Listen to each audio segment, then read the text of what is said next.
सात संगत जी, प्यार से कहना धन निरंकार जी। सात संगत जी, आप जी के चरणों में बहुत ही सुंदर विचार आशा है प्रवान करें और ध्यान से सुने। सात संगत जी, जिसका विषय है परमात्मा पर भरोसा। तो सात संगत जी, चलिए जानते हैं इस विचार के माध्यम से। सात संगत जी, महापुरुषों बड़े ही प्रेम से कहना धन निरंकार जी। महापुरुषों, इस निरंकार प्रभु परमात्मा की भक्ति में बहुत शक्ति होती है, क्योंकि कहते हैं कि जो सब सहारे और आश्रय छोड़कर बस केवल इसका ही सुमरन करता है और इसको ही भजता है, तो ये निरंकार प्रभु परमात्मा भी उसके ऊपर अपनी विशेष कृपा जरूर करता है। और सात संगत जी, इसके हमें बहुत से उदाहरण भी देखने को मिल जाते हैं। जैसे महापुरुषों, जब द्रौपदी ने सभी सहारे और आश्रय छोड़कर भगवान श्री कृष्ण का सुमरन किया था,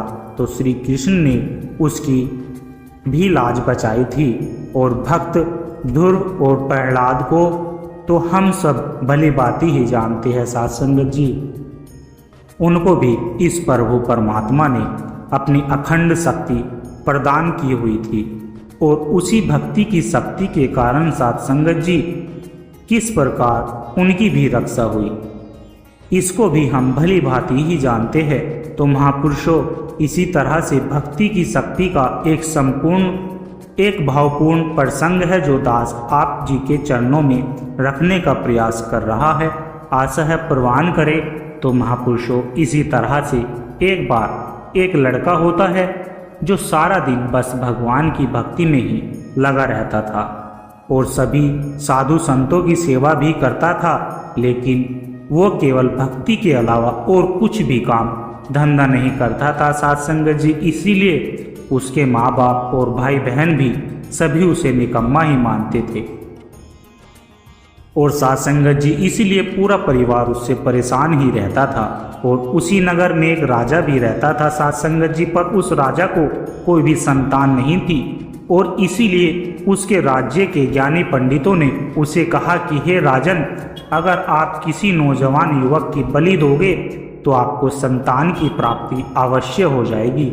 और इसीलिए पूरे नगर में सात संगत जी ये घोषणा करवा दी गई कि जो भी परिवार अपने बेटे को राजा की बलि के लिए देने को तैयार हो जाएगा, तो उस परिवार को राजा की ओर से बहुत सारा धन दिया जाएगा।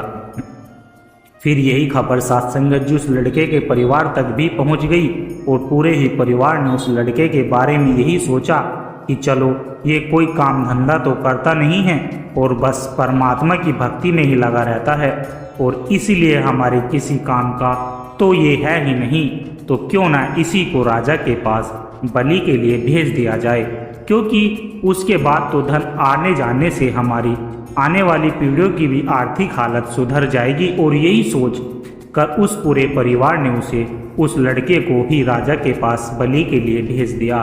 फिर अगले दिन उसकी बलि से पहले उसकी पूजा की जाती है सात संगत जी, और उसकी बलि देने से पहले उसे बहुत अच्छी तरह से खिलाया पिलाया जाता है। और फिर बलि देने के समय राजा उससे उसकी अंतिम इच्छा पूछता है। तो महापुरुषों, वो लड़का अपनी अंतिम इच्छा में केवल थोड़ी सी मिट्टी मांगता है, और उस लड़के को थोड़ी सी मिट्टी दे दी जाती है। फिर सात संगत जी, उसके बाद वो लड़का उस मिट्टी के 4 ढेर लगाता है, और उस मिट्टी के लगे 4 ढेरों में से 3 ढेरों को वो लड़का लात मारकर गिरा देता है, और बस एक ढेर को ही वो बिना गिराए ऐसे ही छोड़ देता है सात संगत जी। और ये सब कार्य करने के बाद ही वो लड़का उस राजा से कहता है कि राजा, अब आप मेरी बलि दे सकते हो।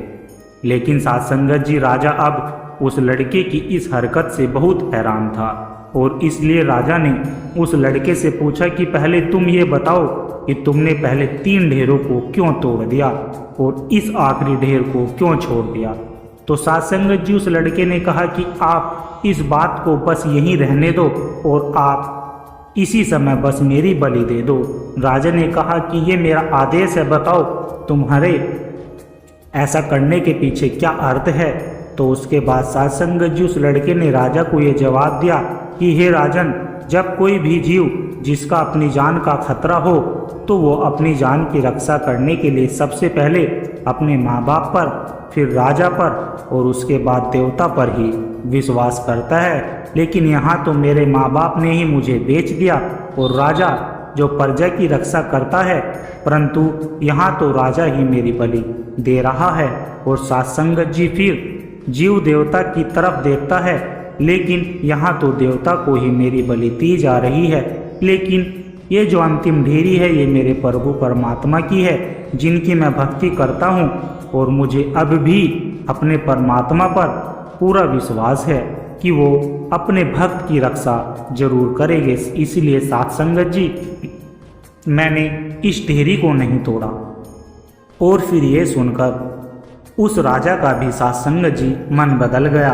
राजा ने सोचा कि ये नौजवान तो बहुत ही समझदार है, तो क्यों ना मैं इसी लड़के को ही मैं अपना पुत्र बना लूं। और फिर यही सोचकर ही राजा ने उसकी बलि देने का विचार अपने मन से त्याग दिया और अब उस लड़के को ही अपना पुत्र बनाने का फैसला कर लिया।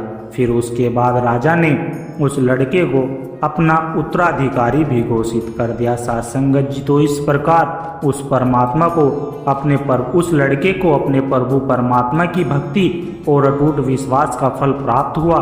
तो महापुरुषों इसको ही भक्ति की शक्ति कहते हैं। और भक्ति में ही इतनी शक्ति होती है कि अगर हम पूरी तरह से ही अपने इस प्रभु परमात्मा और अपने आराध्य के प्रति समर्पित हो जाएंगे तो यकीन मानिए फिर हमारा कोई भी काम कभी भी नहीं रुक सकता। यहाँ तक कि अगर हम अपना भाग्य भी खराब लिखा है तो वो भी अच्छा हो जाएगा, क्योंकि महापुरुषों भक्त ही सही मायने में सुख और आनंद का पर्याय होता है। और जब आपकी कामना या प्रार्थना भी राममय हो जाए तो समझो कि यही भक्ति है। तो महापुरुषों अंत में अवदास बस इतना ही कहना चाहता है कि भक्त ही एकमात्र ऐसा होता है जो हृदय से अगर भगवान को याद कर ले तो प्रभु परमात्मा भी स्वयं को उसके अधीन कर देते हैं। और इसीलिए कहा भी गया है सात्संगत जी की सच्ची भक्ति से भगवान भी भक्तों के वश में हो जाते हैं। तो महापुरुषों दास भी अपने लिए केवल भक्ति का ही वरदान मांगते हुए अब आपसे अपने इन्हीं शब्दों के साथ इजाज़त चाहता है। बड़े प्यार से कहना धन निरंकार जी सात्संगत जी। आशा करता हूँ दास के द्वारा कहे विचार आप सभी संतों को अच्छे जरूर लगे होंगे। अगर अच्छे लगे हो तो वीडियो को लाइक करें, शेयर करें, कमेंट बॉक्स में धन निरंकार जी लिखकर अपने विचार साझा जरूर करें सात्संगत जी। और दास के चैनल को भी सब्सक्राइब जरूर कर ले। और दास को आशीर्वाद दे हर रोज आप जी के चरणों में ऐसे ही सुंदर सुंदर विचार लेकर आता रहूं। सात्संगत जी बड़े प्यार से कहना धन निरंकार जी।